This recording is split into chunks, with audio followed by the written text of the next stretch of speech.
Hi, good evening. നമ്മൾ ഇന്ന് discuss ചെയ്യാൻ പോകുന്നത് നാനോ ടെക്നോളജി എന്ന് പറഞ്ഞിട്ടുള്ള ഭാഗമാണ്. ഓക്കെ, അപ്പം ഈ നാനോ ടെക്നോളജിനെ പറ്റിയിട്ട് ഫസ്റ്റ് കുറച്ച് ബേസിക് ആയിട്ടുള്ള കാര്യങ്ങൾ നമുക്ക് പഠിക്കാം. ഈ നാനോ പാർട്ടിക്കിൾസ് എന്നൊക്കെ വെച്ചിട്ടുണ്ടെങ്കിൽ അതിന് എത്രയായിരിക്കും സൈസ് വരുന്നത്? ഈ നാനോ പാർട്ടിക്കിൾസ് വെച്ചിട്ടാണ് നാനോ ടെക്നോളജിയിലെ ഒരുപാട് പ്രോഡക്ട്സ് ഒക്കെ ഉണ്ടാക്കുന്നത്. നാനോ പാർട്ടിക്കിൾസിനെയാണ് മെയിൻ ആയിട്ട് യൂസ് ചെയ്യുന്നത്. ഈ നാനോ പാർട്ടിക്കിൾ എന്ന് പറയുന്നത് എത്ര സൈസ് വരെയാണ് വരുന്നത്? നമുക്കറിയാം. നാനോമീറ്റേഴ്സില് ഓക്കെ. അപ്പൊ നാനോമീറ്റേഴ്സിൽ നാനോ സ്കെയിൽ എന്നൊക്കെ പറയും. ആ നാനോ പാർട്ടിക്കിൾസ് മെഷർ ചെയ്യാൻ വേണ്ടിയിട്ട് നാനോ സ്കെയിൽ എന്നൊക്കെ പറയും. അപ്പൊ എത്ര നാനോമീറ്റേഴ്സ് വരെയാണ് ഉള്ളത്? 1 to 100 നാനോമീറ്റേഴ്സ് വരെയുള്ളതിനെയാണ് നമ്മൾ നാനോ പാർട്ടിക്കിൾസ് എന്ന് പറയുന്നത്. ഈ നാനോ പാർട്ടിക്കിൾസ് യൂസ് ചെയ്തിട്ടാണ് നമ്മൾ കുറെ ടെക്നോളജി വെച്ചിട്ട് അതിൽ നിന്ന് ഒരുപാട് പ്രോഡക്ട്സ് ഹ്യൂമൻസിന് യൂസ്ഫുൾ ആയിട്ടുള്ള പ്രോഡക്ട്സ് ഒക്കെയും ഉണ്ടാക്കുന്നുണ്ട്. അപ്പൊ നമ്മൾ ബയോടെക്നോളജി പഠിച്ച സമയത്ത് പറഞ്ഞിട്ടുണ്ടായിരുന്നു, ബയോടെക്നോളജിയിൽ മെയിൻ ആയിട്ട് യൂസ് ചെയ്യുന്നത് മൈക്രോബ്സിനെ ഒക്കെയാണ്. മൈക്രോബ്സിനെ യൂസ് ചെയ്തുകൊണ്ട് എങ്ങനെ പുതിയൊരു പ്രോഡക്റ്റ്, അതായത് പ്രോഡക്റ്റ് ആയിരിക്കാം, പ്രോസസ് ഒക്കെ ആയിരിക്കാം, നമുക്ക് ഹ്യൂമൻസിന് യൂസ്ഫുൾ ആയിട്ടുള്ളത് എങ്ങനെ ഉണ്ടാക്കാം, അതാണ് ബയോടെക്നോളജിയിലൂടെ നമ്മൾ നോക്കുന്നത്. പക്ഷെ നാനോ ടെക്നോളജി എന്ന് വെച്ചിട്ടുണ്ടെങ്കിൽ ഇവിടെ നമ്മൾ യൂസ് ചെയ്യുന്നത് മൈക്രോബ്സിനെ അല്ല, ഇവിടെ യൂസ് ചെയ്യുന്നത് നാനോ പാർട്ടിക്കിൾസിനെയാണ്. അതും 1 to 100 നാനോമീറ്റേഴ്സ് മാത്രം ലെങ്ത് ഉള്ള, നമുക്ക് നേക്കഡ് ആയി കൊണ്ട് കാണാൻ പറ്റാത്ത അത്രയും ചെറിയ ആയിട്ടുള്ള നാനോ പാർട്ടിക്കിൾസിനെയാണ് നമ്മൾ ഈ നാനോ ടെക്നോളജിയിൽ യൂസ് ചെയ്യുന്നത്. അപ്പൊ ബേസിക് ആയിട്ട് അതിനെ ജസ്റ്റ് ഒന്ന് ഡിഫൈൻ ചെയ്യാം. Nano technology or nano tech. അപ്പം നാനോ ടെക്നോളജി എന്ന് മാത്രമല്ല പറയുന്നത്, നാനോ ടെക് എന്ന് പറഞ്ഞാലും എന്താണ്? നാനോ ടെക്നോളജി തന്നെയാണ്. In short is the technology that involves the manipulation of matter on atomic, molecular and supramolecular scales. This includes particles of a scale of 1 to 100 nanometers. അപ്പം atomic level അല്ലെങ്കിൽ molecular അല്ലെങ്കിൽ supra molecular ആയിട്ടുള്ള അത്രയും ചെറിയ ചെറിയ സ്കെയിൽസിൽ വരുന്നതിനെയാണ് നമ്മൾ ഇവിടെ ഈ ടെക്നോളജി യൂസ് ചെയ്തിട്ട് പ്രോഡക്ട്സ് ഉണ്ടാക്കാൻ വേണ്ടിയിട്ട് യൂസ് ചെയ്യുന്നത്. പിന്നെ അതുപോലെ ഈ പാർട്ടിക്കിൾസിന് 1 to 100 നാനോമീറ്റേഴ്സ് ആണ് ലെങ്ത്തും വരുന്നുള്ളൂ. അപ്പൊ അത് ജസ്റ്റ് ഒരു ബേസിക് ആയിട്ടുള്ള ഒരു കാര്യമാണ്. ഒന്ന് എത്ര നാനോമീറ്റർ ആണ് ലെങ്ത് എന്നുള്ളതും, പിന്നെ നാനോ സ്കെയിൽ യൂസ് ചെയ്തിട്ടാണ് മെഷർ ചെയ്യാന്നുള്ളതും, പിന്നെ നാനോ പാർട്ടിക്കിൾ എന്നുള്ള ആ ഒരു ടേമും. ഓക്കെ.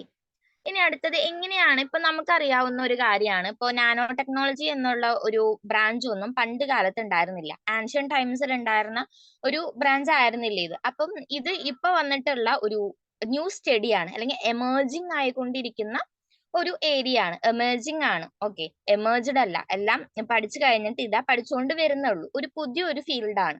അപ്പൊ എങ്ങനെയാണ് ഇതിന്റെ ഒറിജിൻ ഉണ്ടായത്? അപ്പം അതിന്റെ കാര്യങ്ങളാണ് നമ്മൾ നെക്സ്റ്റ് നോക്കുന്നത്. ഓക്കെ.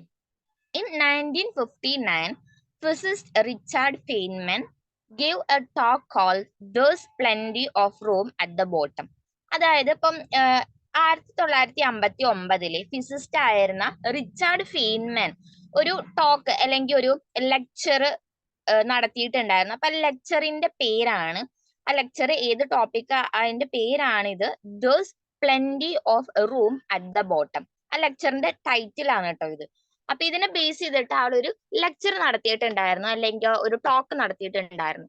അപ്പൊ ഇതിനെ ഈ ഒരു ആ ഒരു ലെക്ചറിൽ ഉണ്ടായിരുന്ന പറഞ്ഞിട്ടുള്ള കാര്യങ്ങൾ വെച്ചിട്ടാണ് ഈ നാനോ ടെക്നോളജി എന്ന് പറഞ്ഞിട്ടുള്ള പുതിയൊരു ബ്രാഞ്ച് ഉണ്ടായതെന്നാണ് പറയുന്നത്. ഓക്കെ. ഇനി the term nanotechnology was actually coined by professor Norio Taniguchi. Norio Taniguchi എന്ന് പറഞ്ഞിട്ടുള്ള ആളാണ് നാനോ ടെക്നോളജി എന്ന് പറഞ്ഞിട്ടുള്ള ആ ഒരു ടേം കൊണ്ടുവന്നത്. ഇനി ഈ നാനോ ടെക്നോളജി ഇപ്പം എല്ലായിടത്തും ഡെവലപ്ഡ് ആണ്. ഡെവലപ്പിംഗ് ആയിട്ടുള്ള കൺട്രീസിലും ഡെവലപ്ഡ് കൺട്രീസിലും ഒക്കെ ഇതിനെപ്പറ്റി റിസർച്ചസ് ഒക്കെ നടക്കുന്നുണ്ട്. അപ്പൊ ഇന്ത്യയിലും ഇതുപോലെ തന്നെ നാനോ ടെക്നോളജിനെ പറ്റിയിട്ടുള്ള ഒരുപാട് റിസർച്ച്, നാനോ ടെക്നോളജി യൂസ് ചെയ്തിട്ട് ഒരുപാട് പ്രോഡക്ട്സ് ഒക്കെയും കൊണ്ടുവരുന്നുണ്ട്. അപ്പം ഇന്ത്യയിലെ നാനോ ടെക്നോളജിയുടെ ഫാദർ ആയിട്ട് അറിയപ്പെടുന്നത് പ്രൊഫസർ CN റാവു ആണ്. Okay, professor CN Rao. അപ്പൊ അതൊന്ന് ഓർമ്മിച്ച് വെക്കുക. Father of Indian nano technology എന്ന് പറയുന്നത് പ്രൊഫസർ CN റാവുവിനെയാണ്. ഓക്കെ, ഇപ്പൊ ടേം കൊണ്ടുവന്നത് പ്രൊഫസർ നോറിയോ ടാനിഗുച്ചി. ഇനി fast forward to 1981, the invention of the scanning tunneling microscope allowed us to finally see individual atoms. അപ്പം 1981 ആറ്റത്തിനെ മാത്രമായിട്ട് നമുക്ക് കാണാൻ വേണ്ടി ഒരു മൈക്രോസ്കോപ്പ് ഡെവലപ്പ് ചെയ്തെടുത്തത്. അതിനെയാണ് സ്കാനിങ് ടണലിംഗ് മൈക്രോസ്കോപ്പ് എന്ന് പറയുന്നത്. അത് ആറ്റം ലെവലിൽ നമുക്ക് കാണാൻ വേണ്ടി സഹായിക്കുന്ന ഒന്നാണ്. Then came the atomic force microscope, AF എന്ന് പറഞ്ഞിട്ടുള്ള മൈക്രോസ്കോപ്പും പിന്നീട് കണ്ടുപിടിക്കേണ്ടായി. Further pushing the boundaries of nanotechnology. അപ്പൊ ഇത് രണ്ടും ഈ മൈക്രോസ്കോപ്പുകളുടെയൊക്കെയും കണ്ടുപിടുത്തം ഈ നാനോ ടെക്നോളജി എന്ന് പറഞ്ഞിട്ടുള്ള ബ്രാഞ്ച് ഓട് കൂടിയിട്ടാണ് ഡെവലപ്പ് ആയത്. ഓക്കെ, ഈ രണ്ട് മൈക്രോസ്കോപ്പും നാനോ ടെക്നോളജിയുടെ പ്രോഡക്ട്സ് ആണെന്ന് തന്നെ നമുക്ക് പറയാൻ വേണ്ടി പറ്റും. Since those early days, nanotechnology has evolved significantly, touching various industries. അപ്പൊ ഈ നാനോ ഇപ്പൊ പുതിയ പുതിയ ബ്രാഞ്ചസ് അല്ലെങ്കിൽ സ്റ്റഡീസ് കാര്യങ്ങളൊക്കെ ആകുമ്പോൾ ഇപ്പൊ നാനോ ടെക്നോളജി ആയാലും ബയോടെക്നോളജി ആയാലും എമേർജിങ് ആയിക്കൊണ്ടിരിക്കുന്ന പുതിയ പുതിയ സ്റ്റഡീസ് ആണ് ഇമ്മ്യൂണോളജി എന്നൊക്കെ വരുന്നത്. അപ്പോൾ ഈ സ്റ്റഡീസിനൊക്കെ നിലനിൽക്കണമെങ്കിൽ അല്ലെങ്കിൽ അത് കൊണ്ടുപോകണമെങ്കിൽ മറ്റു പല ഡിസിപ്ലിൻസ്, അതായത് ഇപ്പോ ബയോളജി, കെമിസ്ട്രി, ഫിസിക്സ് അങ്ങനെയുള്ള പല ഓൾറെഡി ഉള്ള കൺവെൻഷണൽ ഡിസിപ്ലിൻസ് നമ്മൾ പറയും. അപ്പൊ അങ്ങനെയുള്ള സബ്ജക്ട്സ് നിന്നാണ് ഈ നാനോ ടെക്നോളജിക്ക് വേണ്ടുന്ന കാര്യങ്ങൾ നമ്മൾ എടുക്കുന്നത്, ചൂസ് ചെയ്തെടുക്കുന്നത്. അപ്പൊ അത് ഈ കൺവെൻഷണൽ ഡിസിപ്ലിൻസ് നിന്നാണ് ഇതിന്റെ പ്രിൻസിപ്പിൾസും അതുപോലെ തന്നെയുള്ള പ്രോസസ്സും കാര്യങ്ങളൊക്കെയും ഡെവലപ്പ് ആക്കി എടുക്കുന്നത് ഈ കൺവെൻഷണൽ ഡിസിപ്ലിൻസ് നിന്നാണ്. അപ്പൊ ഈ നാനോ ടെക്നോളജിനൊക്കെ നമുക്ക് ഇന്റർ ഡിസിപ്ലിനറി അല്ലെങ്കിൽ മൾട്ടി ഡിസിപ്ലിനറി എന്നൊക്കെ പറയാം. കാരണം ഒരുപാട് ഡിസിപ്ലിൻസ് വേറെ ഒരുമിച്ച് ചേർന്നിട്ടാണ് ഈ ഒരു ഡിസിപ്ലിൻ ഉണ്ടായതെന്നാണ് പറയുന്നത്. Okay, then it's a field where engineering and science meet. അപ്പം ഈ ഒരു നാനോ ടെക്നോളജിയിൽ യൂസ് ചെയ്തിട്ടുള്ള രണ്ട് മെയിൻ ആയിട്ടുള്ള സ്ട്രീംസ് ആണ്, ഒന്ന് എഞ്ചിനീയറിംഗും പിന്നൊന്ന് സയൻസും. അതിൽ വരുന്ന എല്ലാ ഡിസിപ്ലിൻസും ഒരുവിധം ഈ നാനോ ടെക്നോളജിയിൽ ഉണ്ട്. ആ ഡിസിപ്ലിൻസിൽ വരുന്ന എല്ലാ വേർഡ്സ്, ടേംസ്, പ്രിൻസിപ്പിൾസ്, പ്രൊസീജിയേഴ്സ് ഒക്കെയും കുറച്ച് കുറച്ചായിട്ട് ഈ നാനോ ടെക്നോളജിയിലും കാണാമെന്നാണ് പറയുന്നത്. Bringing together diverse expertise to innovate and shape our world. അപ്പം ഈ എഞ്ചിനീയറിംഗും സയൻസും ഒക്കെ യൂസ് ചെയ്തിട്ടാണ് നാനോ ടെക്നോളജിയിലുള്ള പല പ്രൊസീജിയേഴ്സ്, പ്രിൻസിപ്പിൾസും കാര്യങ്ങളൊക്കെ ഡെവലപ്പ് ആക്കി എടുത്തിട്ടുള്ളത്. അതിൽ നിന്നുമാണ് ഇപ്പൊ കാണുന്ന ഒരു വേൾഡ് ഷേപ്പ് ചെയ്തിട്ടുള്ളത്, അല്ലെങ്കിൽ പുതിയ പുതിയ ഇന്നോവേഷൻസ് കൊണ്ടുവന്നിട്ടുള്ളത് എന്നാണ് പറയുന്നത്. ഇനി എങ്ങനെയൊക്കെയാണ് ഇന്നോവേഷൻസ് ഉണ്ടായത്, എന്തൊക്കെയാണ് ആ ഇന്നോവേഷൻസ്, അതൊക്കെയാണ് നമ്മൾ ഇനി നെക്സ്റ്റ് നോക്കാൻ വേണ്ടി പോകുന്നത്. അപ്പൊ അതിന് മുന്നോടിയായിട്ട് ഇമ്പോർട്ടൻസ് ഓഫ് നാനോ ടെക്നോളജി എന്താന്ന് നോക്കാം. നാനോ ടെക്നോളജിയുടെ ഇമ്പോർട്ടൻസ്. അപ്പം നാനോ ടെക്നോളജി എന്ന് പറയുന്നത് പല ഫീൽഡിലും യൂസ് ചെയ്യുന്ന ഒരു ബ്രാഞ്ച് ആണ് അല്ലെങ്കിൽ ഒരു സ്റ്റഡിയാണ്. അപ്പൊ പല ഫീൽഡിൽ യൂസ് ചെയ്യുന്നത് കൊണ്ട് തന്നെ അതിന് ഒരുപാട് ഇമ്പോർട്ടൻസും ഉണ്ട്. കാരണം ഏറ്റവും മോസ്റ്റ് കാരണം എന്ന് പറയുന്നത് ഇപ്പോ നാനോ ടെക്നോളജിയിൽ അതിൽ മെയിൻ ആയിട്ടും വരുന്നത് നാനോ പാർട്ടിക്കിൾസിന്റെ യൂസ് ആണ്. ഓക്കെ, അതുകൊണ്ട് തന്നെ ആ നാനോ ടെക്നോളജി യൂസ് ചെയ്തുണ്ടാക്കുന്ന പ്രോഡക്ട്സ് അത്രയും ലൈറ്റ് വെയിറ്റ് ആയിരിക്കും. അപ്പൊ അത് ഏറ്റവും വലിയൊരു അഡ്വാൻറ്റേജസ് ആണ് ഈ നാനോ ടെക്നോളജിയുടെ പ്രോഡക്ട്സിന്റെ. ഓക്കെ, അപ്പം എന്തൊക്കെയാണ് ഇമ്പോർട്ടൻസ് എന്നുള്ളത് നോക്കാം. ഏറ്റവും ഫസ്റ്റ് മെക്കാനിക്കൽ എഞ്ചിനീയറിംഗിൽ എന്തൊക്കെയാണ് വരുന്നത്. ഇപ്പൊ മെക്കാനിക്കൽ എഞ്ചിനീയറിംഗിൽ റോബോട്ടിക്സിലൊക്കെയും ഇത് യൂസ് ചെയ്യുന്നുണ്ട്. മെക്കാനിക്കൽ എഞ്ചിനീയറിംഗിൽ റോബോട്ടിക്സിലൊക്കെ യൂസ് ചെയ്യുന്നുണ്ട്. അതുപോലെ തന്നെ advance materials, textiles, okay, cloth ഒക്കെ ഉണ്ടാക്കാൻ വേണ്ടിയിട്ട് നാനോ ടെക്നോളജി അല്ലെങ്കിൽ നാനോ പാർട്ടിക്കിൾസ്, മെയിൻ ആയിട്ട് നാനോ ടെക്നോളജി യൂസ് ചെയ്യുന്നുണ്ടെന്ന് പറഞ്ഞാൽ നാനോ പാർട്ടിക്കിൾസ് യൂസ് ചെയ്യുന്നുണ്ട്. അപ്പൊ റോബോട്ടിക്സിൽ മെയിൻ ആയിട്ട് യൂസ് ചെയ്യുന്നുണ്ട്. നമുക്കറിയാം റോബോട്ടിക്സ് വരുമ്പോൾ തന്നെ നമുക്ക് ഓർമ്മയിൽ വരേണ്ട ഒന്നാണ് ചിപ്പ്. കുറെ ചിപ്പുകളും കാര്യങ്ങളൊക്കെയാണ്, സെമി കണ്ടക്ടേഴ്സ് അങ്ങനെയുള്ളതൊക്കെയാണ് ഈ എഞ്ചിനീയറിംഗ് റോബോട്ടിക്സ് ഫീൽഡിൽ വരുമ്പോൾ ഉള്ളത്, ട്രാൻസ്ഡ്യൂസേഴ്സ് അതൊക്കെ. അപ്പൊ അവിടേക്കും നാനോ പാർട്ടിക്കിൾസിന്റെ അത്രയും ഇംപ്ലിക്കേഷൻസ് ഒക്കെ വരുന്നുണ്ട്. പിന്നെ അതുപോലെ അഡ്വാൻസ് മെറ്റീരിയൽസ്, ടെക്സ്റ്റൈൽസിലും ഇത് നാനോ പാർട്ടിക്കിൾസ് യൂസ് ചെയ്യുന്നുണ്ട്. പിന്നെ അതുപോലെ ഇൻഫോർമേഷൻ ടെക്നോളജി, IT ഫീൽഡിലും യൂസ് ചെയ്യുന്നുണ്ട്. ഇപ്പൊ റോബോട്ടിക്സ് പറയുമ്പോൾ അതിനോട് കൂടി തന്നെ പറയുന്ന ഒന്നാണ് IT ഫീൽഡ്. അപ്പൊ അതിലും യൂസ് ചെയ്യുന്നുണ്ട്. ഫുഡ് ആൻഡ് അഗ്രികൾച്ചർ ഫീൽഡിലും ഫുഡിലും ഒക്കെ യൂസ് ചെയ്യുന്നുണ്ട്. അപ്പം ഇതൊരു നമുക്ക് കുറച്ച് ഇൻട്രസ്റ്റിംഗ് ആയിട്ടുള്ള ഒരു ഏരിയ ആണ് ഫുഡ് ആൻഡ് അഗ്രികൾച്ചർ എന്ന് പറയുമ്പോൾ. അപ്പൊ എങ്ങനെയാണ് ഈ നാനോ പാർട്ടിക്കിൾ ഇങ്ങനെ ഫുഡ് ആൻഡ് അഗ്രികൾച്ചറിലൊക്കെ യൂസ് ചെയ്യാൻ പറ്റുക എന്നുള്ളത് ഒരു ക്വസ്റ്റ്യൻ ആയിട്ട് നമുക്ക് തോന്നും. അപ്പൊ നമുക്ക് നെക്സ്റ്റ് വരുന്നതിലേക്കും നമുക്കത് ക്ലിയർ ചെയ്യാം. Okay, national security and defence. ഇപ്പൊ ഡിഫൻസ് എന്ന് പറയുമ്പോൾ മെയിൻ ആയിട്ടും മിലിറ്ററി, ആർമി അതുപോലെയുള്ളതാണ് വരുന്നത്. അപ്പൊ നാഷണൽ സെക്യൂരിറ്റിക്ക് ഈ നാനോ പാർട്ടിക്കിൾസ് യൂസ് ചെയ്യുന്നുണ്ട് എന്നാണ് പറയുന്നത്. അതായത് ഈ 1 to 100 നാനോമീറ്റേഴ്സ് എന്ന് പറഞ്ഞിട്ടുള്ള ആ ഒരു അത്രയും ചെറിയ നാനോ പാർട്ടിക്കിൾസിനെ എന്തിന് യൂസ് ചെയ്യുന്നുണ്ട്? ഈ ഡിഫൻസിന് വരെ യൂസ് ചെയ്യുന്നുണ്ട് എന്നാണ് പറയുന്നത്. പിന്നെ അതുപോലെ തന്നെ ബയോടെക്നോളജിയിൽ യൂസ് ചെയ്യുന്നുണ്ട്, മെഡിസിനിൽ യൂസ് ചെയ്യുന്നുണ്ട്, അതുപോലെ തന്നെ എയ്റോസ്പേസിലും യൂസ് ചെയ്യുന്നുണ്ട്. അപ്പൊ ഇത്രയൊക്കെയാണ് നാനോ ടെക്നോളജിയുടെ ഇമ്പോർട്ടൻസ് വരുന്നത്. ഇത്രയും ഫീൽഡിൽ അത് യൂസ് ചെയ്യുന്നുണ്ട്. ഇനി എങ്ങനെയൊക്കെയാണ് ഇതിന്റെ ആപ്ലിക്കേഷൻസ് വരുന്നത്? അതിനു മുമ്പ് നമുക്ക് നാനോ ടെക്നോളജി എത്ര ടൈപ്പ് ഉണ്ട് എന്ന് നോക്കാം. ഓക്കെ, അത് കഴിഞ്ഞിട്ട് എന്തൊക്കെയാണ് അതിന്റെ ആപ്ലിക്കേഷൻസ് എന്നുള്ളത് പറയാം. ഏറ്റവും ഫസ്റ്റ് നാനോ ടെക്നോളജിയിൽ വരുന്ന ടൈപ്സ് ആണ്. അപ്പം 4 ടൈപ്പാണ് മെയിൻ ആയിട്ടുള്ളത്: descending, ascending, dry nano technology, wet nano technology.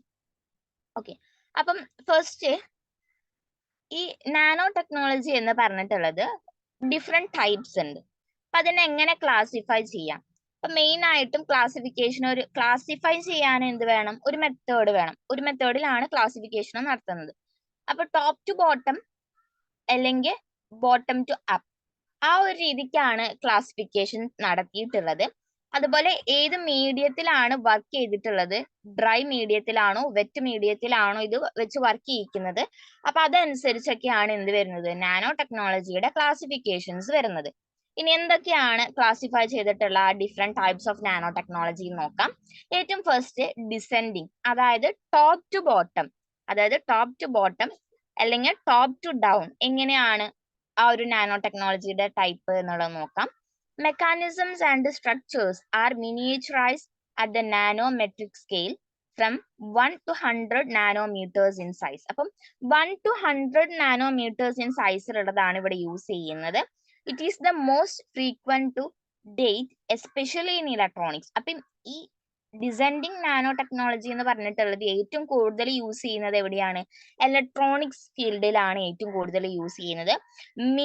Miniaturised ആയിട്ടുള്ള സ്ട്രക്ചർ അല്ലെങ്കിൽ മിനിയേച്ചറൈസ്ഡ് ആയിട്ടുള്ള മെക്കാനിസംസ് ഒക്കെ ഏറ്റവും ചെറിയ മിനിമൽ ആയിട്ടുള്ള കാര്യങ്ങൾ ഉണ്ടാക്കാൻ വേണ്ടിയിട്ടാണ് യൂസ് ചെയ്യുന്നത്. ഇപ്പൊ ഇലക്ട്രോണിക്സ് ഫീൽഡൊക്കെ നമുക്കറിയാം, ഇപ്പം ഇലക്ട്രിക്കൽ എക്യുപ്മെന്റ്സ് ഒക്കെയും അത്രയും ലൈറ്റ് വെയിറ്റ് ആയിട്ടുണ്ടെങ്കിൽ അത്രയും യൂസ്ഫുൾ ആണ്. അപ്പൊ അതുകൊണ്ട് തന്നെ അത്രയും മിനിയേച്ചറൈസ്ഡ് ആയിട്ടുള്ള പ്രോഡക്ട്സ് ഉണ്ടാക്കാൻ, അതും ഇലക്ട്രോണിക് ഫീൽഡിലുള്ള പ്രോഡക്ട്സ് ഉണ്ടാക്കാൻ വേണ്ടിയിട്ടാണ് ഈ ഡിസെൻഡിങ് നാനോ ടെക്നോളജി ഏറ്റവും കൂടുതൽ യൂസ് ചെയ്യുന്നത്. ഇനി ascending nano technology or ascending bottom to up nano technology എന്ന് പറയാം. അപ്പം അതെങ്ങനെയാണ് അതിന്റെ യൂസ് വരുന്നത് നോക്കാം. You start with a nanometric structure, a molecule. അപ്പൊ ഇവിടെ അറ്റോമിക് ലെവലിലുള്ള അതിന്റെ പ്രോഗ്രഷൻ അല്ല, മെയിൻ ആയിട്ട് മോളിക്യൂളിൽ നിന്നാണ് ഇതിന്റെ ആ ഒരു സ്റ്റാർട്ടിങ് വരുന്നത്. അസെൻഡിങ് നാനോ ടെക്നോളജിയുടെ സ്റ്റാർട്ടിങ്ങിലേ വരുന്നത് മോളിക്യൂൾ ആണ്, ആറ്റം അല്ല. ഓക്കെ, അത്രയാണ് അതെന്ന് മനസ്സിലാക്കേണ്ടത്. Then dry nano technology. ഇപ്പം നമ്മൾ പറഞ്ഞിട്ടുണ്ടായിരുന്നു ഏത് മീഡിയത്തിലാണ് വർക്ക് ചെയ്യുന്നത് അതനുസരിച്ച് ഡ്രൈ എന്ന് വെറ്റെന്നും കൊടുക്കാം. അപ്പൊ ഡ്രൈ നാനോ ടെക്നോളജി ആ ഒരു പേരിൽ തന്നെ നമുക്ക് മനസ്സിലാക്കാം, അത് ഡ്രൈ ആയിട്ടുള്ള മീഡിയത്തിലായിരിക്കും അതിന്റെ വർക്കിംഗ് വരുന്നത്. അപ്പൊ എങ്ങനെയാണെന്ന് നോക്കാം. Manufacturers use it to build structures in coal, silicon, inorganic materials, metal, semiconductors that are not compatible with humidity. അപ്പൊ ഹ്യൂമിഡിറ്റി ആയിട്ട് ഒരിക്കലും ഒത്തുചേർന്ന് പോകാൻ പറ്റാത്ത അല്ലെങ്കിൽ കോമ്പാറ്റിബിൾ ആയി പോകാൻ പറ്റാത്ത semiconductors, metals, inorganic materials, silicones, coals, ഇങ്ങനെയുള്ള സ്ട്രക്ചേഴ്സ് ഒക്കെ ഉണ്ടാക്കാൻ വേണ്ടിയിട്ടാണ് മാനുഫാക്ചറേഴ്സ് എന്തിനു യൂസ് ചെയ്യുന്നത്? ഡ്രൈ നാനോ ടെക്നോളജിനെ യൂസ് ചെയ്യുന്നത്. ഓക്കെ, അപ്പം അടുത്തതാണ് wet nano technology. Wet nano technology ആ വേർഡ് കൊണ്ട് തന്നെ നമുക്കറിയാം, അത് ആ ഒരു നാനോ ടെക്നോളജിക്കൽ പ്രോഡക്ട്സ് ഒക്കെ യൂസ് ചെയ്യുന്നത് വെറ്റ് ആയിട്ടുള്ള മീഡിയത്തിലായിരിക്കും.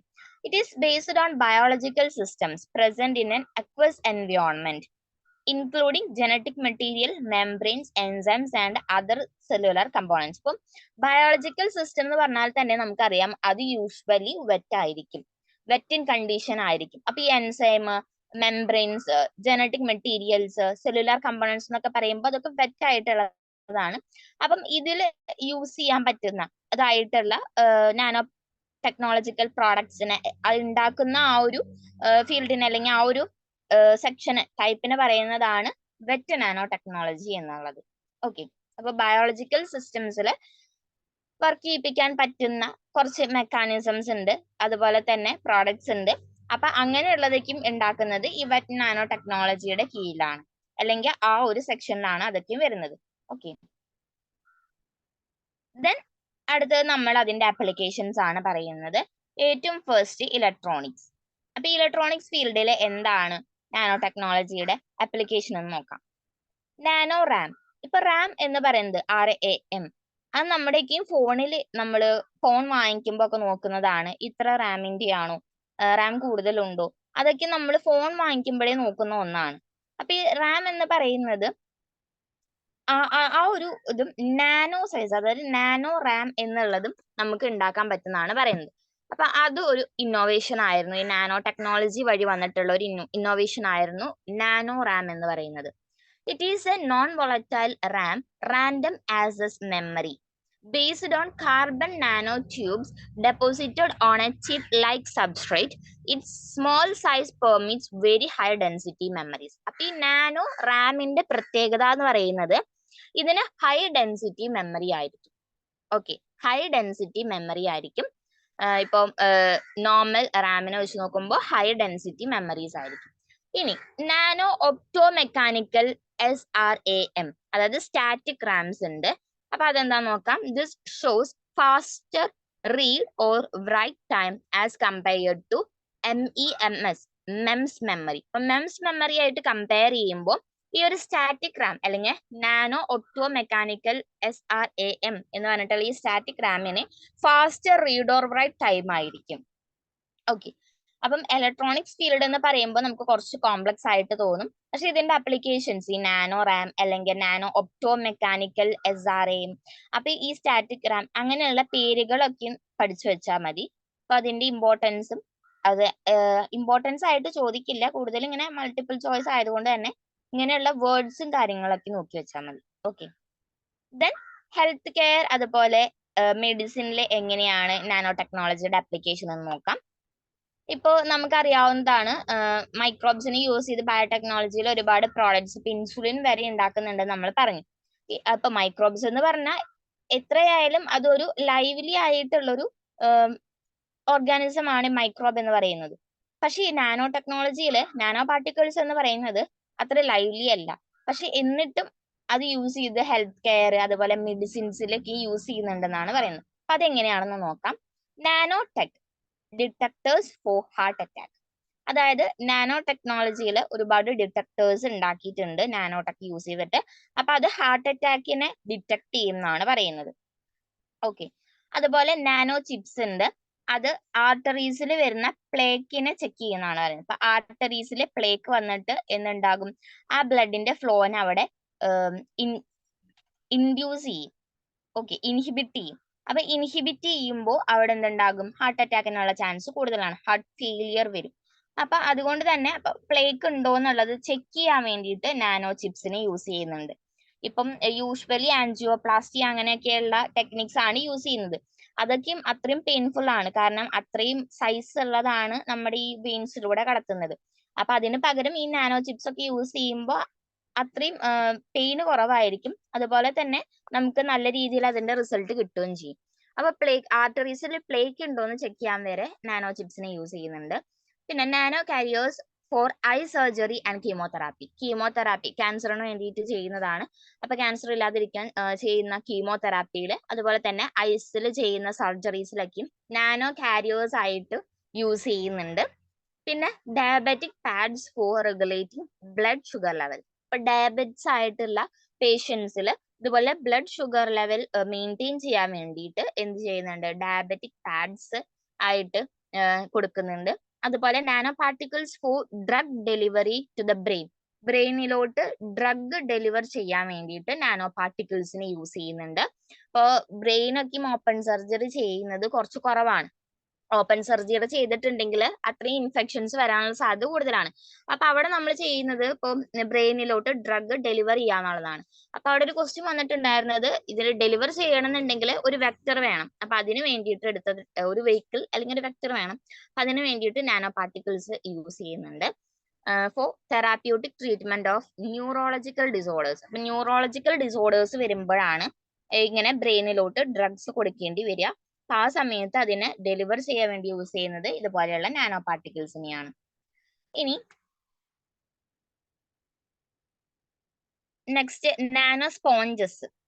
ഇപ്പൊ നാനോ സ്പോഞ്ചസ് എന്ന് പറഞ്ഞിട്ട് ഒന്നുണ്ട്, അതായത് which consist of polymer nano particles quoted with a red blood cell membrane can serve as a tool for absorbing toxins from bloodstream and eliminating them. ഇപ്പം നമുക്കറിയാം നമ്മുടെ ബ്ലഡിൽ ഒരുപാട് ടോക്സിൻസ് വരാനുള്ള സാധ്യത കൂടുതലാണ്. അപ്പൊ ബ്ലഡ് സ്ട്രീമിൽ നിന്നും ഈ ടോക്സിൻസിനൊക്കെയും അബ്സോർബ് ചെയ്യണം. അബ്സോർബ് ചെയ്തിട്ടാണ് എലിമിനേറ്റ് ചെയ്യുന്നത്, കളയുന്നത്. അല്ലെങ്കിൽ പിന്നെ നമ്മൾക്ക് വേറൊരു ഓപ്ഷൻ ഉള്ളത് ബ്ലഡ് ഫുള്ളും കളയാം. നമ്മുടെ ഹ്യൂമൻ ബോഡിയിലുള്ള ഫുൾ ബ്ലഡ് കളഞ്ഞിട്ട് വേറെ ബ്ലഡ് കയറ്റാം, നല്ല പ്യുവർ ബ്ലഡ് കയറ്റാം. അത് അത്ര പോസിബിൾ അല്ല, നമുക്കറിയാവുന്ന കാര്യമാണ്, അത് ഒരിക്കലും പോസിബിൾ അല്ല. അപ്പൊ അവിടെ ചെയ്യാൻ പറ്റുന്ന ഒരു കാര്യം എന്ന് പറയുന്നത് ഈ ടോക്സിൻസിനെ മാത്രം എന്ത് ചെയ്യണം, അബ്സോർബ് ചെയ്തെടുക്കണം. അപ്പൊ അതിന് വേണ്ടിയിട്ട് ഇതുപോലെ നാനോ സ്പോഞ്ചസിനെയാണ് യൂസ് ചെയ്യുന്നത്. ഓക്കെ, അപ്പം ഈ ബ്ലഡ് സ്ട്രീമിൽ വരുന്ന ടോക്സിൻസ് ഒക്കെയും ഇവർ അബ്സോർബ് ചെയ്തിട്ട് എലിമിനേറ്റ് ചെയ്തോളും, ഈ നാനോ സ്പോഞ്ചസ്. പിന്നെ അതുപോലെ നാനോ ഫ്ലയേഴ്സ് ഉണ്ട്, used for detection of cancer cells in the blood stream. ഇപ്പോൾ ബ്ലഡ് ക്യാൻസർ അതിൻ്റെയൊക്കെയും ആ ഒരു കണ്ടീഷനൊക്കെ വരുമ്പോൾ ക്യാൻസർ സെൽസ് ബ്ലഡ് സ്ട്രീമിൽ ഉണ്ടോ എന്ന് ഡിറ്റക്ട് ചെയ്യുന്നത് ഈ നാനോ ഫ്ലയേഴ്സ് ആണ്. ഓക്കെ, ഇനി nano pores use in making DNA sequencing more efficient. ഇപ്പൊ DNA സീക്വൻസിങ് എന്ന് പറഞ്ഞിട്ടുള്ള ആ ഒരു പ്രോസസ്സ് കുറച്ചും കൂടി എഫിഷ്യന്റ് ആയിട്ട് നടക്കണം എന്നുണ്ടെങ്കിൽ നാനോ പോസ് യൂസ് ചെയ്താൽ മതി എന്നാണ് പറയുന്നത്. അപ്പൊ ഇത്രയാണ് ഹെൽത്ത് ആൻഡ് മെഡിസിനിൽ വരുന്ന നാനോ ടെക്നോളജിയുടെ ആപ്ലിക്കേഷൻസ്. ഓക്കെ, അപ്പൊ ഇതിന്റെ നെയിംസ് ആണ് നോക്കി വെക്കേണ്ടത്. Nano sponge, nano flares, nano pores, അങ്ങനെ പറഞ്ഞിട്ടുള്ള ടേംസ് ആണ് കൂടുതലായിട്ടും നോക്കി വെക്കേണ്ടത്. ഇനി അടുത്തത് എനർജി ഫീൽഡിൽ എങ്ങനെയാണ് നാനോ ടെക്നോളജിയുടെ ആപ്ലിക്കേഷൻ എന്ന് നോക്കാം. എനർജി ഫീൽഡിൽ വരുന്ന ആപ്ലിക്കേഷൻ ആണ് നെക്സ്റ്റ് പറയുന്നത്. ഏറ്റവും first solar paints or photo voltaic paints can replace solar panels. Applying solar paints to any surface will enable it to capture energy from the sun and transform it into electricity. അതായത് ഇപ്പൊ നമുക്കറിയാവുന്ന ഒരു കാര്യമാണ്, നമ്മൾ main ആയിട്ടും solar panels use ചെയ്യുന്നത് എന്തിനാണ്, സണ്ണിലെ energy നമ്മൾ സോളാർ എനർജി ആയിട്ട് എടുക്കും. അതായത് സണ്ണിൽ നിന്ന് സോളാർ എനർജി എടുക്കും ആ സോളാർ പാനൽസ്, എന്നിട്ട് അതിനെ എന്ത് എനർജി ആയിട്ട് കൺവേർട്ട് ചെയ്യും, ഇലക്ട്രിക്കൽ എനർജി ആയിട്ട് കൺവേർട്ട് ചെയ്യും. അങ്ങനെയൊക്കെയാണ് എന്ത് നടക്കുന്നത്, സോളാർ പാനലിന്റെ വർക്കിംഗ് നടക്കുന്നത്. അപ്പൊ ഈ സോളാർ പാനൽസ് വെക്കാതെ, സോളാർ പാനൽ എന്ന് പറയുമ്പോൾ അത്രയും സ്പേസ് എടുത്തിട്ടാണ് സോളാർ പാനൽസ് വെക്കുന്നത്. അപ്പൊ അങ്ങനെ പ്രത്യേകിച്ച് സ്പേസ് കാര്യങ്ങളൊന്നും എടുക്കേണ്ട ആവശ്യമില്ല. ജസ്റ്റ് ഈ സോളാർ പെയിന്റ്സ് അല്ലെങ്കിൽ ഫോട്ടോ വോൾട്ടായിക് പെയിന്റ്സ് അടിച്ചു കൊടുത്താൽ മതി എന്നാണ് പറയുന്നത്. അതെന്ത് ചെയ്യും, ഈ സോളാർ പാനലിന്റെ വർക്ക് അതേപോലെ ചെയ്തോളും. അതിന് സിമിലർ ആണെന്നാണ് പറയുന്നത്. അപ്പൊ പാനലായിട്ട് വെക്കേണ്ട, ജസ്റ്റ് ഈ സോളാർ പെയിന്റ്സ് അതുപോലെ ഫോട്ടോ വോൾട്ടായിക് പെയിന്റ്സ് ഒക്കെ അടിച്ചു കൊടുത്താൽ മതി. അതെന്ത് ചെയ്യും, അത് സണ്ണിൽ നിന്നുള്ള സോളാർ എനർജീനെ ഇലക്ട്രിക്കൽ എനർജി ആയിട്ട് മാറ്റിക്കോളും. Okay, then wind power generations. Nano generators എന്ന് പറഞ്ഞിട്ടുള്ള ഒന്നുണ്ട്. These are flexible thin sheets which then can generate potential power. അതായത് ഈ നാനോ ജനറേറ്റേഴ്സ് എന്ന് പറയുന്നത് ഫ്ലെക്സിബിൾ ആയിട്ടുള്ള ഒന്നാണ്. ഓക്കെ, ഫ്ലെക്സിബിൾ ആയിട്ടുള്ള തിൻ ഷീറ്റ്സ് ആണ്. അപ്പൊ ഇത് ബെൻഡ് ചെയ്യുന്ന സമയത്ത് അവിടെ എന്തുണ്ടാകും, പവർ ഉണ്ടാകും, പവർ ജനറേറ്റ് ചെയ്യുന്നുണ്ട്. ഓക്കെ, വിൻഡ് പവർ ജനറേഷൻസിൽ മെയിൻ ആയിട്ട് നാനോ ജനറേറ്റേഴ്സ് എന്നുള്ള വേർഡ് ഓർത്ത് വെക്കുക. അത് ഫ്ലെക്സിബിൾ ആണ്, അത് ബെൻഡ് ചെയ്യുന്ന സമയത്ത്, അത് ഫ്ലെക്സിബിൾ തിൻ ഷീറ്റ്സ് ആണ്, ബെൻഡ് ചെയ്യുന്ന സമയത്ത് പൊട്ടൻഷ്യൽ പവർ അവിടെ ജനറേറ്റ് ചെയ്യുന്നുണ്ട്. ഇനി nano batteries help to extend the life span of rechargeable lithium ion batteries. ഇപ്പൊ നമ്മൾ യൂസ് ചെയ്യുന്നതായിട്ടുള്ള ലിഥിയം അയൺ ബാറ്ററീസിന്റെ ലൈഫ് സ്പാൻ, ഇത് റീചാർജബിൾ ആണ് ഈ ലിഥിയം അയൺ ബാറ്ററീസ്. പക്ഷെ എന്നിരുന്നാലും അതിന്റെ ലൈഫ് സ്പാൻ എക്സ്റ്റെൻഡ് ചെയ്യാൻ വേണ്ടിയിട്ട് നാനോ ബാറ്ററീസ് യൂസ് ചെയ്താൽ മതി.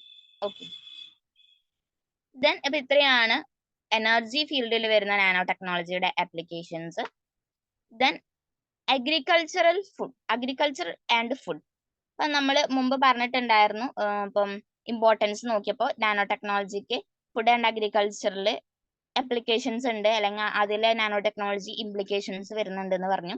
അപ്പൊ നമുക്ക് കുറച്ചും കൂടി ഇൻട്രസ്റ്റിംഗ് ആയിട്ടുള്ള ടോപ്പിക് ആണ്. കാരണം ഫുഡ് ആൻഡ് അഗ്രികൾച്ചർ എന്ന് പറയുമ്പോൾ എപ്പോഴും ഒരു കോമൺ ആയിട്ടുള്ള സബ്ജക്റ്റ് ആണല്ലോ. മനസ്സിലാക്കാനും ഈസിയാണ്. അപ്പൊ എങ്ങനെയാണ് അതിൽ ഈ നാനോ ടെക്നോളജിയുടെ ആപ്ലിക്കേഷൻ വരുന്നത് നോക്കാം.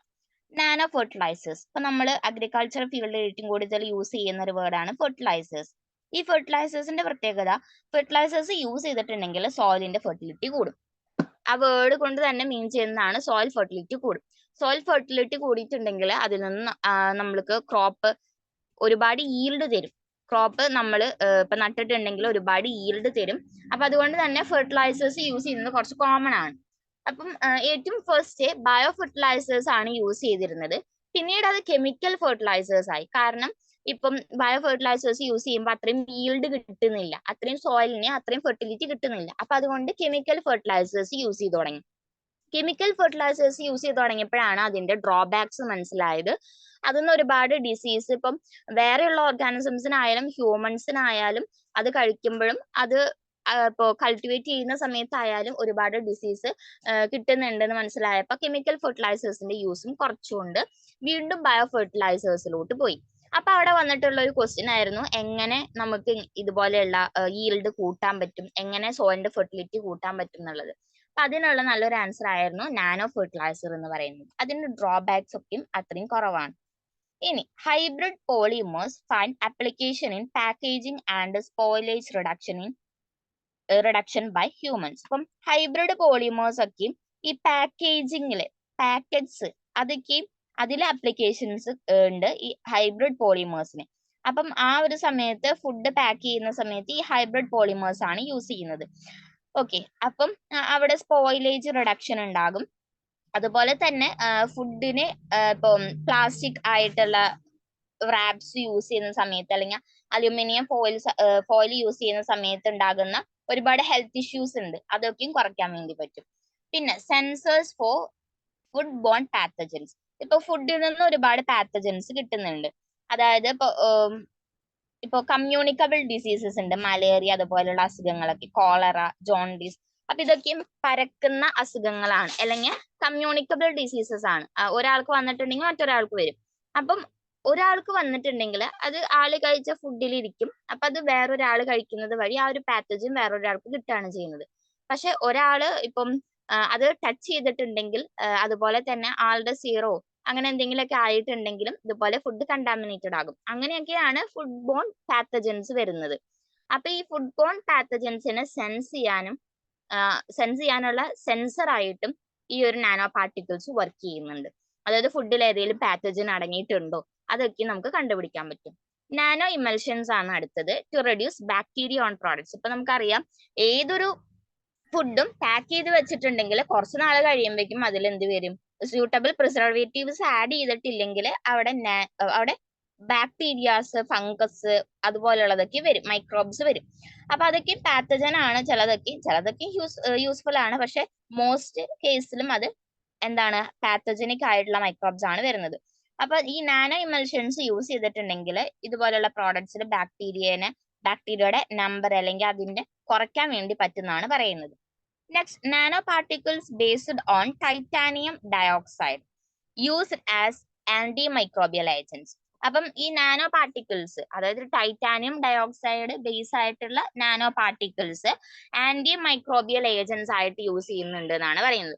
ആന്റി മൈക്രോബിയൽ ഏജൻസ് ആ വേർഡ് കൊണ്ട് ഉദ്ദേശിക്കുന്നത് എന്താ, ഇപ്പം മൈക്രോബ്സിന് എതിരായിട്ട് യൂസ് ചെയ്യാൻ പറ്റുന്ന ഒന്നാണ് ഈ നാനോ പാർട്ടിക്കിൾസ് എന്നാണ് പറയുന്നത്. അതായത് nano particles based on titanium dioxide എന്തിനെതിരായിട്ട് യൂസ് ചെയ്യും, മൈക്രോബിയൽ ആക്ടിവിറ്റീസിനെതിരായിട്ട് യൂസ് ചെയ്യാൻ പറ്റുന്നതാണ് പറയുന്നത്.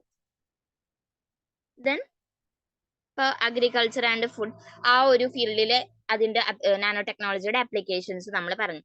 അപ്പം ഒരുപാട് ആപ്ലിക്കേഷൻസ് ആയി നമ്മൾ പറയും. ഇപ്പൊ നാനോ ടെക്നോളജി ഇപ്പൊ ഏതൊരു ഫീൽഡ് എടുത്താലും അല്ലെങ്കിൽ ഏതൊരു പ്രോഡക്ട്സ്, ഇപ്പൊ ഹ്യൂമൻസിന് യൂസ്ഫുൾ ആവാൻ വേണ്ടിയിട്ടാണ് ഒരുപാട് പ്രോഡക്ട്സ് ഉണ്ടാക്കുന്നത് എന്നുണ്ടെങ്കിലും അതിനും ഒരുപാട് ഡ്രോബാക്സ് ഒക്കെയും കാണും. ഏതൊരു സ്റ്റഡിക്കായാലും അല്ലെങ്കിൽ ഏതൊരു ബ്രാഞ്ചിനായാലും ഒരുപാട് ഡ്രോബാക്സ് കാണും. അപ്പൊ അങ്ങനെ നാനോ ടെക്നോളജിയിൽ വരുന്ന ഇഷ്യൂസ് ആണ് നെക്സ്റ്റ് പറയുന്നത്. അപ്പം when we realize tiny particles into the release tiny particles into the environment, we can cause pollution which poses a risk to our health and ecosystem. അപ്പൊ നമ്മൾ നാനോ പാർട്ടിക്കിൾസ് അല്ലെങ്കിൽ ഇതുപോലെയുള്ള tiny particles എൻവയോൺമെന്റിലോട്ട് release ചെയ്യുന്ന സമയത്ത് നമ്മൾ പറഞ്ഞു nano fertiliser ഒക്കെ ആയിട്ട് യൂസ് ചെയ്യുന്നു പറഞ്ഞു. അപ്പൊ അതൊരു എക്സാമ്പിൾ ആയിട്ട് എടുക്കാം. അങ്ങനെ ഇപ്പം ഇതുപോലെയുള്ള ടൈനി പാർട്ടിക്കിൾസ് എൻവയോൺമെന്റിലോട്ട് റിലീസ് ചെയ്യുന്ന സമയത്ത് അവിടെ ഒരുപാട് പൊല്യൂഷന്റെ ഇഷ്യൂസ് ഉണ്ടാകുന്നുണ്ട്. അപ്പൊ അങ്ങനെ എന്തുണ്ടാകും, ഹെൽത്തിനായാലും ഒരുപാട് ഇഷ്യൂസ്, കുറെ ഡിസീസും കാര്യങ്ങളൊക്കെ വരാൻ സാധ്യതയുണ്ട്. എക്കോസിസ്റ്റംസ്, ഇപ്പൊ നമുക്കറിയാം നമ്മുടെ ബയോഡൈവേഴ്സിറ്റിയിൽ നമ്മൾ ഇപ്പം ഓർഗാനിസംസ് മാത്രം പോരാ, നമ്മൾ ജീവിക്കാനുള്ള ഹാബിറ്ററ്റ് അല്ലെങ്കിൽ എക്കോസിസ്റ്റം കൂടി വേണം. അതിന് എക്കോസിസ്റ്റം കൂടി ഡിസ്ട്രക്ട് ചെയ്ത് പോകും എന്നാണ് പറയുന്നത് ഈ ടൈനി പാർട്ടിക്കിൾസിനെ റിലീസ് ചെയ്തിട്ടുണ്ടെങ്കിൽ. പിന്നെ നെക്സ്റ്റ് പറയുന്നത് researchers could use nanoparticles in gadgets for surveillance purposes or even incorporate them into drones for potentially harmful offensive actions. നമുക്കറിയാം ഡ്രോൺസ് ഒക്കെ ഇപ്പൊ നമ്മൾ കൂടുതലായിട്ട് യൂസ് ചെയ്തുകൊണ്ട് കാണുന്നതാണ് ഈ ഡ്രോൺസ് ഒക്കെ. അതുപോലെ ഒരുപാട് ഗാഡ്ജറ്റ്സും നമ്മൾ യൂസ് ചെയ്യുന്നുണ്ട്. അപ്പൊ റിസർച്ചേഴ്സ് കൂടുതൽ ഫോക്കസ് ചെയ്യണത് ഈ ഗാഡ്ജറ്റ്സ്, അതുപോലെ ഡ്രോൺസ്, ഇപ്പം സർവൈലൻസ് പർപ്പസിന് യൂസ് ചെയ്യുന്നതായിട്ടുള്ള ഗാഡ്ജറ്റ്സും ഡ്രോൺസിനൊക്കെയും ഇതുപോലെയുള്ള നാനോ പാർട്ടിക്കിൾസിന്റെ അപ്ലിക്കേഷൻ കൊടുക്കുക. അപ്പൊ അതൊക്കെയും ഒഫൻസ് കാര്യങ്ങൾ കുറയ്ക്കാൻ വേണ്ടിയിട്ട് സഹായിക്കുന്നതാണ് പറയുന്നത്. Next, less wealthy nations face difficulties accessing funds necessary for developing nanotechnology products contributing to global disparities. അതായത് ഇപ്പൊ ഡെവലപ്ഡ് ആയിട്ടുള്ള ഒരു കൺട്രീനെ വെച്ച് നോക്കുമ്പോൾ, ഇപ്പൊ അമേരിക്കൻ കൺട്രീസിനൊക്കെ വെച്ച് നോക്കുമ്പോൾ അവർക്ക് ഒരുപാട് ഫണ്ട് ഉണ്ട്. അപ്പൊ അതുകൊണ്ട് തന്നെ അവർക്ക് എന്ത് ചെയ്യാൻ പറ്റും, നാനോ ടെക്നോളജിയിൽ ഒരുപാട് പ്രോഡക്ട്സ് ഉണ്ടാക്കാൻ പറ്റും, അതിനെ പറ്റി കുറെ പഠിക്കാൻ വേണ്ടി പറ്റും, അതിനെ അവർക്ക് ഫണ്ട് ചെയ്യാനായിട്ട് ഉണ്ട്.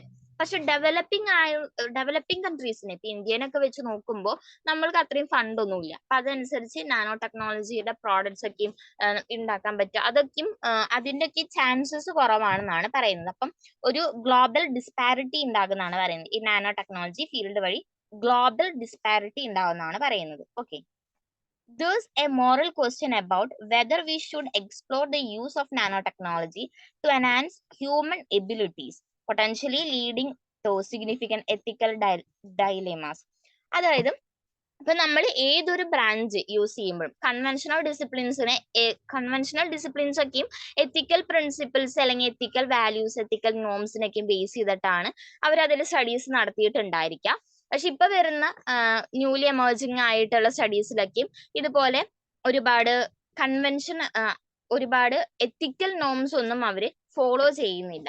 അപ്പം ഇപ്പൊ ഏതൊരു ബ്രാഞ്ച് എടുത്താലും, ഏതൊരു സ്റ്റഡി എടുത്താലും, അല്ലെങ്കിൽ പുതിയതായിട്ട് എമേർജ് ചെയ്യുന്നതായാലും, ഇപ്പൊ കൺവെൻഷണൽ ഡിസിപ്ലിൻസ് എന്നായാലും, അതെന്നൊക്കെ നമ്മൾ ഉദ്ദേശിക്കുന്ന ഒരു കാര്യമുണ്ട്.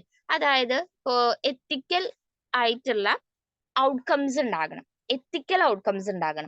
ഇപ്പൊ നമുക്ക് യൂസ് ചെയ്യാൻ പറ്റുന്ന ഔട്ട്കംസ്, ഇപ്പൊ മെയിൻ ആയിട്ടും യൂസ് ചെയ്യാൻ പറ്റുന്നത് എന്ന് ഉദ്ദേശിച്ചാലും അവിടെ വേറെ എത്തിക്കൽ ഇഷ്യൂസ് ഒന്നും തന്നെ ഇല്ലാത്ത എത്തിക്കൽ ഔട്ട്കംസ് എന്നാണ് നമ്മൾ ഉദ്ദേശിക്കുന്നത്. ഏതൊരു പുതിയ ബ്രാഞ്ചസിനായാലും, പുതിയ പ്രോഡക്ട്സിനായാലും, പുതിയ പ്രോസസ്സിനായാലും, അങ്ങനെ എന്ത് നമ്മൾ സ്റ്റഡീസ് ചെയ്താലും എത്തിക്കൽ ഔട്ട്കം ആണ് നമ്മൾ മെയിൻ ആയിട്ടും ഫോക്കസ് ചെയ്യേണ്ടത്. അപ്പോൾ എത്തിക്കൽ ഡയലേമാസ്, അതായത് എത്തിക്കൽ ഡയലേമ എന്നുള്ളത് കൊണ്ട് ഉദ്ദേശിക്കുന്നത് അങ്ങനെ ഒരു എത്തിക്കൽ ഔട്ട്കം കിട്ടുന്നില്ല ചില സമയത്ത് ഈ നാനോ ടെക്നോളജി യൂസ് ചെയ്യുമ്പോൾ. അതായത് ഹ്യൂമൻ എബിലിറ്റീസ്, അതുപോലെ എബിലിറ്റീസ് എൻഹാൻസ് ചെയ്യാനും അല്ലെങ്കിൽ ഹ്യൂമൻസിന് വെൽഫെയറിനൊക്കെ വേണ്ടിയിട്ടാണ് നാനോ ടെക്നോളജി ഉള്ളത്, അത് യൂസ് ചെയ്യുന്നത് എന്നുണ്ടെങ്കിലും ചില സമയത്ത് എത്തിക്കൽ ഔട്ട്കംസ് കിട്ടുന്നില്ല. അതുകൊണ്ട് തന്നെ അവിടെ എത്തിക്കൽ ഡയലേമാസ് ഉണ്ടാകുന്നുണ്ട്, സിഗ്നിഫിക്കന്റ് എത്തിക്കൽ ഡയലേമാസ് ഉണ്ടാകുന്നുണ്ട്. പിന്നെ അടുത്തത്, fully harnessing the capabilities of nanotechnology requires overcoming various technical challenges and hurdles.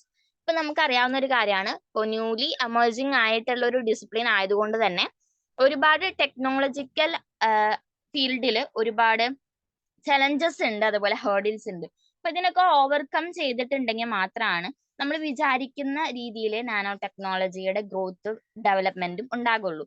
ഏറ്റവും ഫസ്റ്റ് നടത്തേണ്ടത് ടെക്നിക്കൽ ചലഞ്ചസ്, ഹേർഡിൽസിനൊക്കെ ഓവർകം ചെയ്യാന്നുള്ളതാണ്.